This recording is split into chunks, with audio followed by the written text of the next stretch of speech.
You are now listening to the Palm Pod, brought to you by RSPO, a global partnership to make palm oil sustainable. Hi, I'm Fara Rom, and you're tuning into the Palm Pod, where we host engaging discussions, expert insights, industry updates on sustainable palm oil, guiding consumers and businesses to make better choices for the planet. Despite being one of the most consumed edible oils around the world, palm oil is also one of the most misunderstood. It has been historically a part of many cultures, traditions, and diets from West Africa to Southeast Asia. And red palm oil is packed with vitamins and carotenes, and yet it is often viewed through a narrow nutritional lens, mainly because of its saturated fat content. At the same time, palm oil also contains essential fatty acids, though this is not widely recognized in public conversations, sadly. Recently published studies by India's National Institute of Nutrition and the Italian Union on Sustainable Palm Oil, an RSPO member, they're calling on us to re-examine the narrative on palm oil and view it as an essential dietary component. And in this episode, we will explore palm oil nutrition, how it compares with other edible oils, how it differs, and how much of what we hear is shaped by perception versus science. We also will look at its role in global food systems, where it actually supplies over 40% of the world's vegetable oil, making it vital for global food security. It is more about unpacking perceptions, clarifying nutrition science, and addressing misinformation. So, for many of us, including myself, coming from Malaysia, one of the world's largest palm oil producing countries, this topic is really close to home. Malaysians alone consume around 12 to 18 kilograms of palm oil per person annually. But beyond Malaysia, palm oil is actually a key part of daily nutrition in many countries such as India, Indonesia, where it is widely used in home cooking and packaged foods due to its affordability and versatility. It also plays a significant role in countries like Nigeria, Pakistan, Bangladesh, China, and Egypt, and I can go on and on. Yet, palm oil is not typically marketed as a healthy oil in the same way some other edible oils are, and we often don't pause to ask ourselves why. So today, we're joined by two experts from Malaysia and from India. The first person is Dr. Roseline Yap, a nutritionist and the managing editor at the Malaysian Journal of Nutrition, and Dr. Sanjit Kanjilal, senior principal scientist at the Center for Lipid Science and Technology, CSIR, at the Indian Institute of Chemical Technology, both of whom bring strong scientific and research perspective on food and nutrition. Welcome both. Thank you. Thanks, Farah. Okay, thank you so much, Dr. Roseline and Dr. Sanjit. Great to have you both here. And I think to start us off simply, could each of you share a little bit about your work and how it connects to nutrition and dietary fats? Maybe Dr. Roseline can start first. Hi, Farah. It's good to be here to talk about, dietary fats and oil. Basically, I'm a nutritionist. Okay, so when you talk about my work, I do a lot of nutrition promotion to the public. So we do talk a lot about dietary fats and oil actually. Why is because usually when we do nutrition promotion, we will also create awareness on the Malaysian food pyramid. And then, of course, the dietary fats and oils is at the top of the pyramid, that we should actually consume sparingly.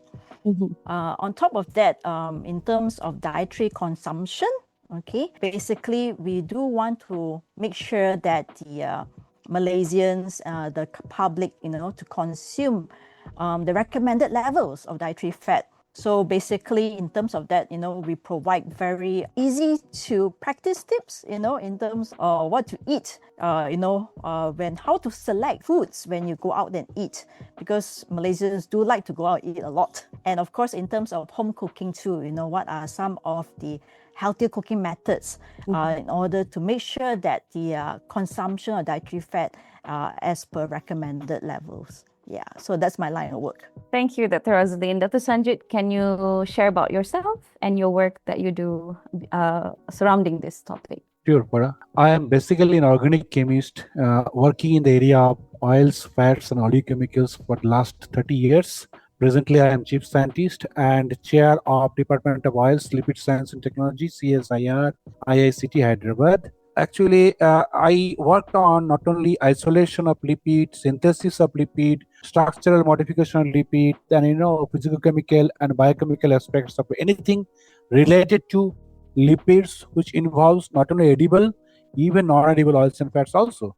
And presently, I have been associated with the Food Safety and Standard Authority of India, that is the Food Regulatory Body of India, as scientific panel member of Oils and Fats panel during 2017 to 2023, and now at present I am in the method of sampling and analysis panel from 2023 to 2026. I am also member of the technical advisory board of WHO for global elimination of trans fat from food products. So I have worked extensively on method development for the estimation of trans fat in with different types of food product. So because of that, I have been included in the as advisory board member of WHO. This is in brief about me.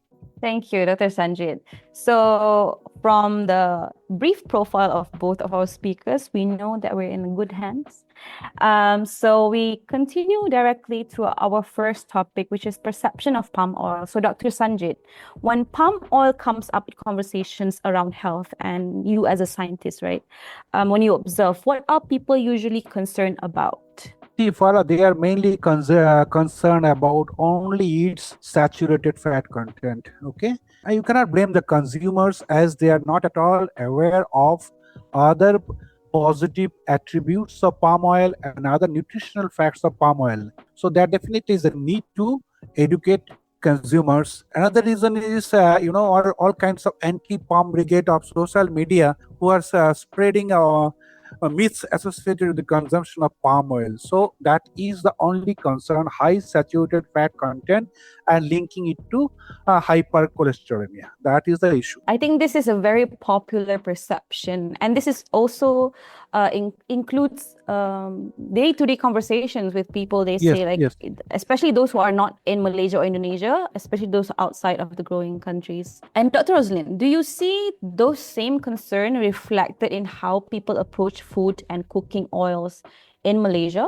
It's like slightly different from my side, actually, in terms of choosing palm oil, as the cooking medium. If you're talking about Malaysian consumers, it's not so much about the saturated fatty acids, because if you're talking about the consumption of saturated fatty acids, right, Malaysian diet is really very high in it. And it's not from palm oil, actually. It's mainly from animal-based foods, which are high in saturated fatty acids. So actually, in terms of selecting palm oil as a cooking medium, is for Malaysians is mainly the cost is one thing, and the color, actually, because when you associate cooking oil, right, they usually prefer the very nice yellow, golden yellow color, and not so much about the red. Mm-hmm. So there's a lot of educating that we need to do to the consumers, in terms of why it has this really nice ruby red for the oil, because it's very high in the nutrients and so on. And of course, in terms of the price, it depends. If the demand is more, then the price could go down. Yeah. Price is actually influenced a lot of people's choices of oil as well. Thank you for bringing that up, Dr. Roseline. From both of your perspectives, do you think palm oil is often judged too narrowly from a nutrition standpoint? Maybe Dr. Sanjit can share your thoughts. Yes, I completely agree with the comment, because there is a lack of awareness among consumers about nutritional facts and that several applications are related advantages of oil palm, such as unique structural features, high oxidative stability, high smoke point, which all these things makes palm oil very much ideal for deep frying. So I really agree with this comment. Dr. Roseline? Yes, definitely. Actually, the reason why is because consumers don't usually, they don't actually buy cooking oil to get nutrients, because it's mainly for cooking. So that's why they are not really aware about the nutritional profile of palm oil. What are the important nutrients, that you can actually get from palm oil. So it's good. Actually, oil can also contribute in terms of important nutrients and antioxidants to the body. So I think it's definitely a lot of work for us to do, in terms, especially for me as a nutritionist, to actually to create more awareness in terms of the nutritional profile or the properties of palm oil. You made a really interesting point about how people's decision to buy oil is just to buy oil and not really about the nutrients in the oil. Yes. Yeah. So I think it's a missed opportunity there, and definitely a lot more communications can happen to communicate more about the benefits of different types of oil, and including palm oil. Dr. Sanjit, could you walk us through? You mentioned a little bit about the chemistry side of palm oil. Can you walk us through the nutritional composition of palm oil, but maybe make it in simple terms so that people like me can understand a lot easier? Yeah, actually, almost all oils contains tocopherols and which are called provitamin E. I think palm oil is only oil which contains another provitamin E called tocotrienols. So there are two oils. One is palm oil and another is rice bran oil. These two are the only oils which contain additionally tocotrienols. No other oil has got tocotrienols. Another point of palm oil is the only oil which contains Q10 enzyme. Okay. Third point is the balanced saturated and unsaturated fatty acids, almost nearly 50-50, which is ideal for blending with other oil to reach recommended SAFA-MUFA PUFA ratio. This is another advantage of composition of palm oil. And even though we tell that palm oil contains 44 to 46% palmitic acid, almost 50% of saturated fatty acid. But remember, not only the chain length of the fatty acid is important, but also what is important is the position of the fatty acid over the glycerol backbone. In palm oil, palmitic acid is actually distributed more in 1 and 3 position of glycerol, almost 87%, which results in poor absorptions of palmitic acids once they are released by the digestive enzymes. Just to explain, whenever we eat any fatty food, it gets digested in our body by the action of 3 enzymes. All these enzymes are 1,3 specific. That means these enzymes will break fatty acid only from 1 and 3 position of glycerol. And it is a well-known fact, the fatty acid which is there in SN2 position, which is absorbed completely, whereas fatty acid which are released due to the action of enzyme from 1 and 3 position are poorly absorbed. So even though palmitic acid is rich in palm oil, but their location does not allow it to be of much concern, because they'll be poorly absorbed in our system. This is all about, we can tell about nutritional as well as structural composition of palm oil. In simple terms, whatever you're asking for. Okay, I think you also already mentioned about some of other nutrients that is available in palm oil, and I think it also includes essential fatty acids. Even though it is the story, but why do you think this part of the conversation isn't widely known? How they are comparing other better oils, like good healthy oils. They're always market it as, oh, this oil has this and that. But like in palm oil, even though it has the essential fatty acid that our body needs, why is it less told? Now, see, the essential fatty acid which is there in palm oil is basically linoleic acid. That is omega-6 PUFA, and their level is not very high. It is 9 to 12%. So we really need to focus too much important on that. There are other oils which is very high content of linoleic acid and very high, some oil contain linolenic acid also. So these two are basically essential fatty acid. Because why essential? Because our body cannot produce these two fatty acids. So it has to be taken along with the diet. EFA content in palm oil is in the range of 9 to 12%. Okay. So it also contains traces of linoleic acid, but not that much high. However, unfortunately, myths of high saturated fatty acid content in palm oil overweighs, the presence of essential fatty acids. So we must blame on social media propaganda against palm oil for that. Okay.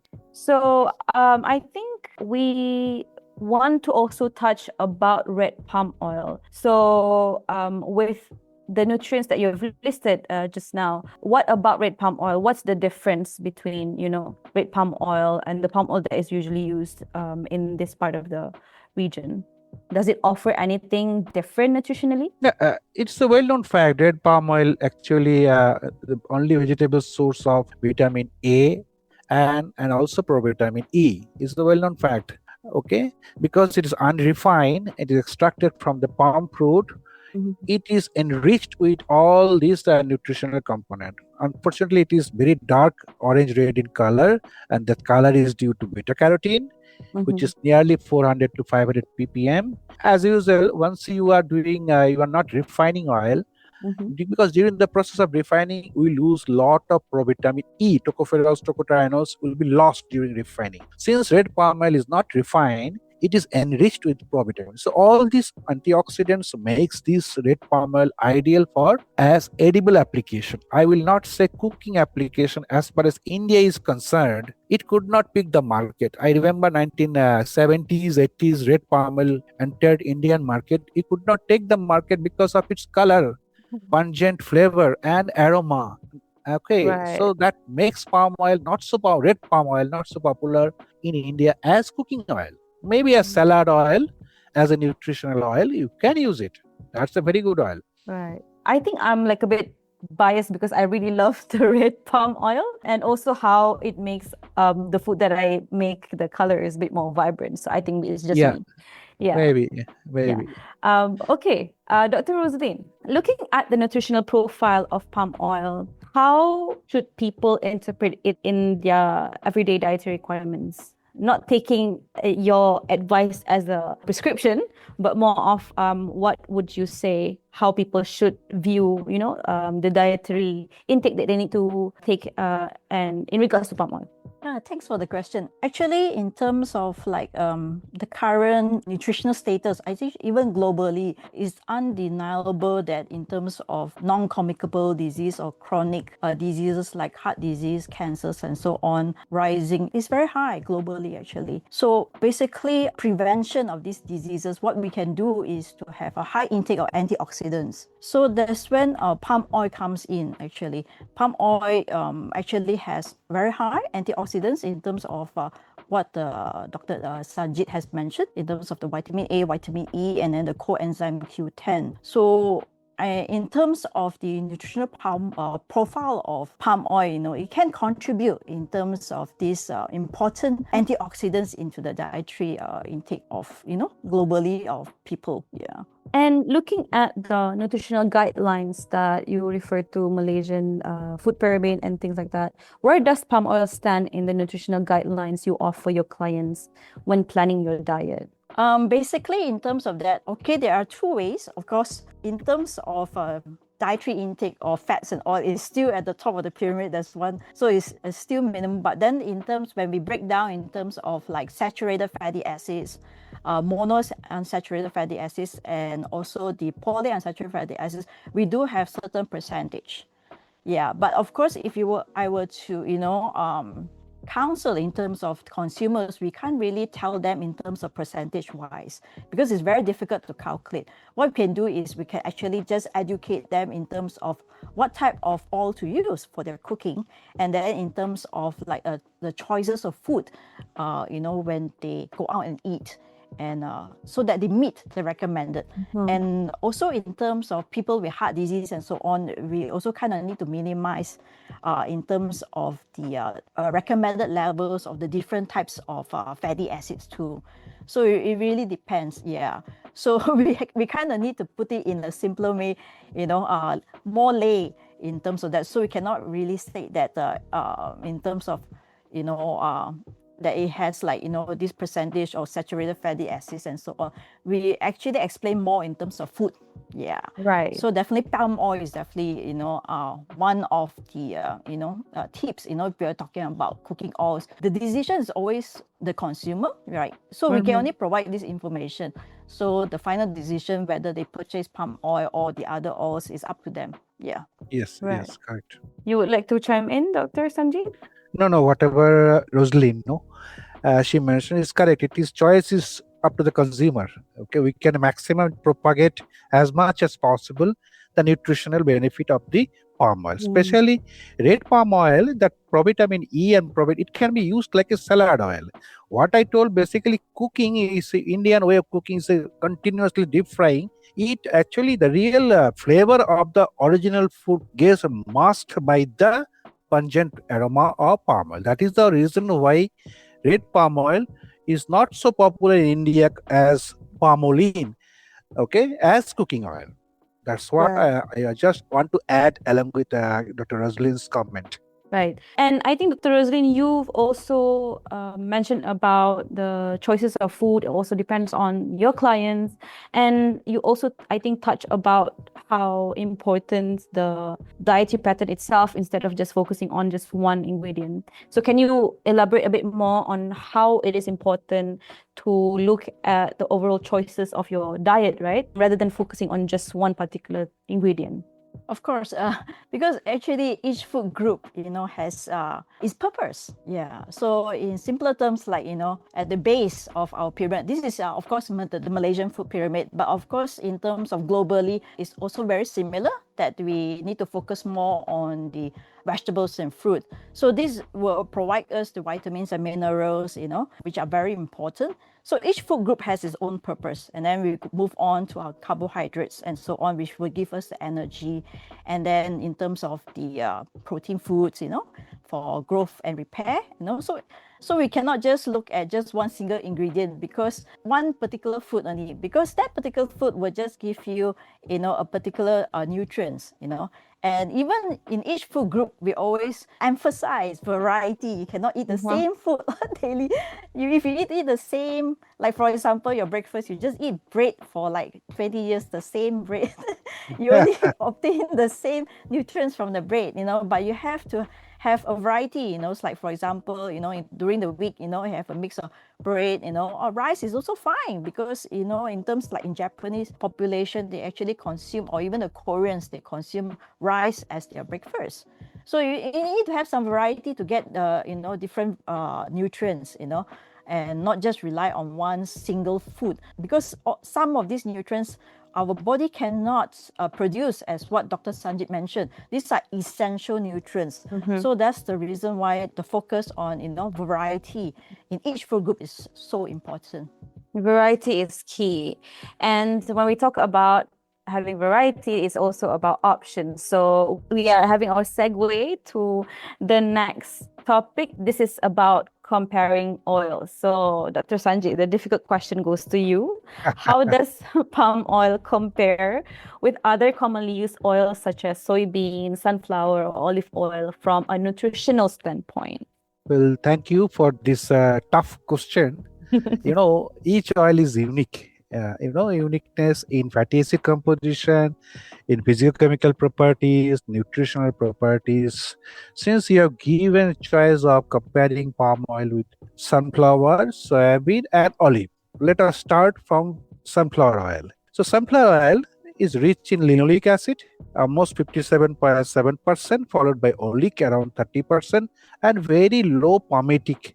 That is actually whatever I'm going to tell now. That is based on my research carried out in India by collecting oils from different regions. Okay. So low in palmitic, around 6.9 plus minus 0.69 percentage in sunflower oil. Sunflower oil is rich in alpha tocopherol, around 500 ppm, and around 14 points to 14 to 16 ppm gamma tocopherol. Absolutely no tocotrienol. This is the structural nutritional features of sunflower. Coming to soybean oil, almost like sunflower oil. It is also rich in linoleic acid, around 50.6%, followed by oleic, around 26.4%, and slightly higher of palmitic, around 12.3%. But fortunately, soybean oil also contains linolenic acid. So it has both omega-6 as well as omega-3 fatty acids. That makes soybean oil nutritionally little superior over sunflower oil. It also rich in gamma tocopherol, around 500 ppm. One thing you should understand, gamma tocopherol, okay, around 530 ppm. Sorry, Dr. Sanjit, what's BPM? ppm parts per million means milligram per kg. Okay, ppm. Parts per million. Okay, that is a unit of reporting this nutrition tocopherols as per the AOCS protocol or whatever I do in the lab. So that means 1 plus pan of soybean is it contains linolenic acid, that is omega-3 PUFA, which is very important for the ratio of omega-6 into omega-3 ratio to be in between 5 to 10. It does not contain tocotrienol, but it contains a considerable amount of gamma tocopherol. Looking at the antioxidant properties of tocopherol, gamma is much more superior than alpha. So soybean oil is nutritionally much better than sunflower oil. But where it gets killed by this thing, because soybean oil contains fishy flavor. But sunflower oil is like palm oil, absolutely no flavor. Two oils, there is no flavor is sunflower oil and palm oil. So on that respect, sunflower oil priority gets chosen by the consumer. But if you look at the nutritional point, soybean oil is better than sunflower oil. Third oil is olive oil. That is a European oil. Yeah. It has got nothing but still claimed to be a very good oil. It is a very controversial statement. It is rich in oleic acid, nearly 75 to 76%. Absolutely. I mean, palmitic acid is low, no doubt, but extremely low in very important EFA, essential fatty acid, just 4 to 5%. It is much poorer than your palm oil. But people never say anything about olive oil. It contains tocopherol, no doubt, but content is around below 100 ppm. Okay. And absolutely no tocotrienol. So there is nothing in olive oil to be claimed in a very nutritious oil. Okay. Structurally and component wise. Now coming to our point of discussion is palm oil and palm oil. So it is rich in oleic acid 43%, palmitic acid 39%, but it is balanced saturated and unsaturated fatty acids. It also contains essential fatty acid, which is 9 to 12%, much more than olive oil. It contains both tocopherols and tocotrienols. You got additional beneficial properties of tocotrienols in this palm oil compared to all the three above studied, whatever I mentioned, oil. So this is how we look at it. There are plus point, minus point, both sides. Palm oil, it is, high oxidative stability, no flavor. So keep the flavor of the food intact. That is what I was telling the mention. Red palm oil, that is not there. But moment you refine it, you remove all the good thing. In fact, you was removing good thing. Okay, but that nutritional beta carotene or thing. Then only the flavor goes off. Right. So this is what I want to tell about the comparison.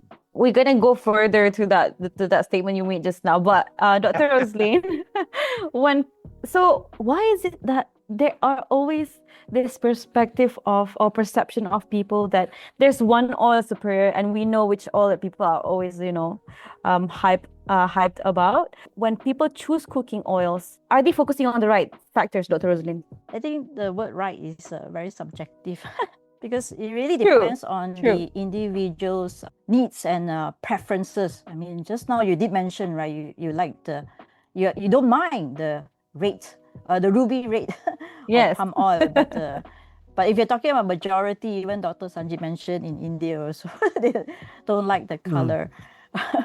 Especially for red palm oil, we use it for salads, So we drizzle, a little bit of the red palm oil. But if I'm talking about price, actually, if you compare in terms of palm oil with other vegetable oils in the market, so in Malaysia, red palm oil is actually much more expensive. So actually price is, if you're talking about foods, because in my line of work, when we do promotion, right, people will tell me, oh, I don't eat vegetables because it's so expensive.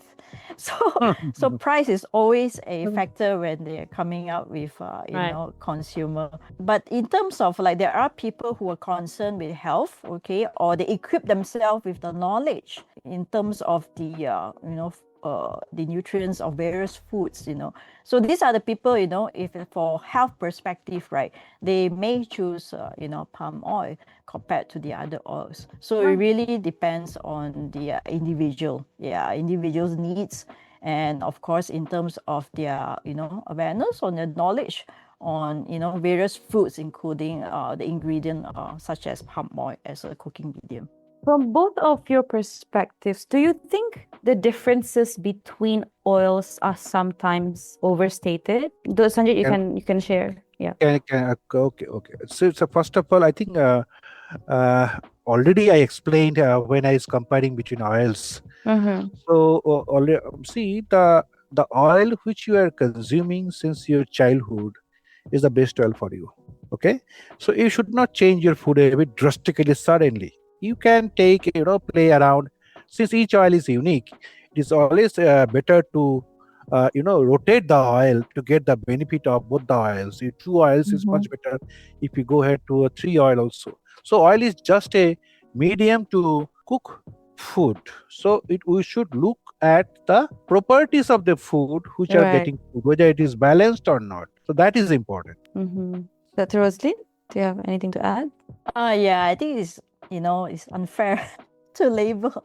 Actually, there's no such thing as good or bad oil. It's just the same as there's no such things as good or bad foods. It's your dietary habits and your Right. choices. Yeah. Yes. So each of the cooking oil has its own properties, as Dr. Sanjit has also mentioned in very detail. So it really depends on as I mentioned, the individual's needs. But if let's say the person does a lot of deep frying, so of course sunflower oil is not going to be healthy for that person because it is not suitable. Yeah, it's not suitable for such foods or that purpose of cooking. Right. So there's a lot of education that we still need to do, of course, from the healthcare professionals, including myself, in terms of the choice of cooking oil that you should use for your culinary practices. Yeah, it's an interesting take that you both mentioned about changing oils every now and then, because I think a lot of people don't think of oil in that manner. For example, like how we eat protein is so different. Like we rotate. Sometimes we eat meat, we balance it out with fish and chicken, but like with oil, we're just like, oh, this oil is bad, so I'm just gonna use this particular oil. So it's an interesting perspective there. And so understanding how important oil is as part of our dietary intake, palm oil also is one of the edible oil that plays major role in feeding populations globally. So Dr. Sanjit, in India particularly, how does palm oil translate in the national dietary guidelines and the nation's food system? Okay, so as you mentioned, it is one of the most oil consumed oil globally, almost 36%, and significantly higher than any other oil. So, coming to India, India actually palm oil acts like a savior for India. It bridges the gap between. There's a big gap between, because we have a huge population. Okay, Indian population. Our oilseed production also third highest oilseed production. Even then, we have to import nearly 67 to 68% of oil, edible oil. And among the imported oil, palm oil is almost 60%. Rest is sunflower and soybean. Okay, so importance of palm oil for my country is really necessary, because to bridge the gap between consumption and production. Second aspect is recent regulation of trans fat. I don't know whether you were aware of this or not. So as per the recommendation of the WHO, TFA content, trans fat content in all food products should not be more than 2%. It should be always less than 2%. Unfortunately, that really stops any kinds of hydrogenation to produce vanaspati and other solid fat, which are used extensively in India as bakery fat and in many food products. Right. Okay, but because of this regulation, so hydrogenation is stopped. Industry is not producing any hydrogenated fat to meet the regulation of trans fat. Now, in this scenario, palm oil and its fraction really plays a very good role. So indirectly we are replacing trans fat with saturated fat. But now again some people are telling saturated fat also bad, but it is not as bad as trans fat, because trans fat is totally artificial. Saturated fat is, even our body also produces saturated fat, so it is not that bad unless you take excessive. Right. Anything if you take excess is a poison. Even vitamin is a poison if you take excess. So this role of palm oil is very important for the mitigation of trans fat in India because of its semi-solid structure, which makes it a vital replacement for trans fat. Nutrient density, once again, I already mentioned powerful antioxidants, tocotrienols that can combat cellular damage. Economic wise, because of its higher yields per hectare production, almost 5 to 10 times more than any other oil, that reduces the production cost and ensuring affordability. Dr. Roseline mentioned the slowly red palm oil is very expensive. Maybe red palm oil is very expensive, but palm oil in India, it was used to be poor man's oil. It used to be termed as poor man's oil. But as an event type, palm oil importation is rising. Slowly, price is rising. Yeah. So it is no more a poor man's oil. It is like any other oil. So Right. for India, palm oil is really important. India relies heavily on palm oil mainly to bridge the gap between domestic production versus consumption. Right. So, relating to global food security perspective, Dr. Roseline, how does palm oil translate into key factors? I think Dr. Sanjit has mentioned a bit about the affordability and such, but can you elaborate a bit more on how does palm oil helps or translate in the key factors such as accessibility, affordability, and everyday food choices? I think this will relate more to everyday food choices.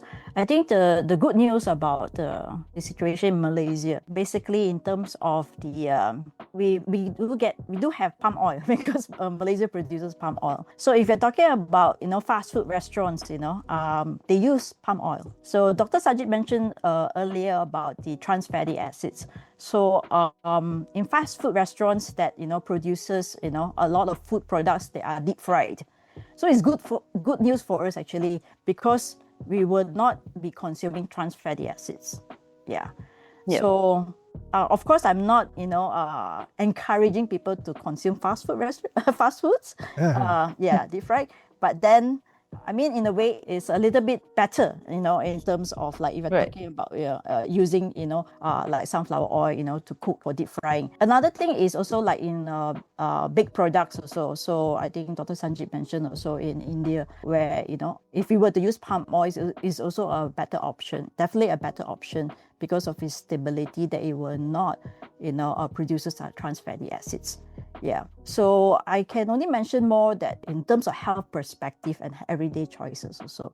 So I can't really, comment much in terms of affordability, because I did mention the price, right? Right. Yeah. Right. Dr. Sanjit, you want to elaborate a bit more about the relationship between palm oil and the oil itself being like one of the biggest tool in global food security when it comes to it being affordable and accessible, especially in India context, and how you translate it into like a bigger global food security for everyone around? Yeah, actually already covered is global food security's role of palm oil, mainly in terms of high yield and excellent properties, because I can say this is a wonder oil because every fraction of when you do fractionation of palm oil, you got different fractions.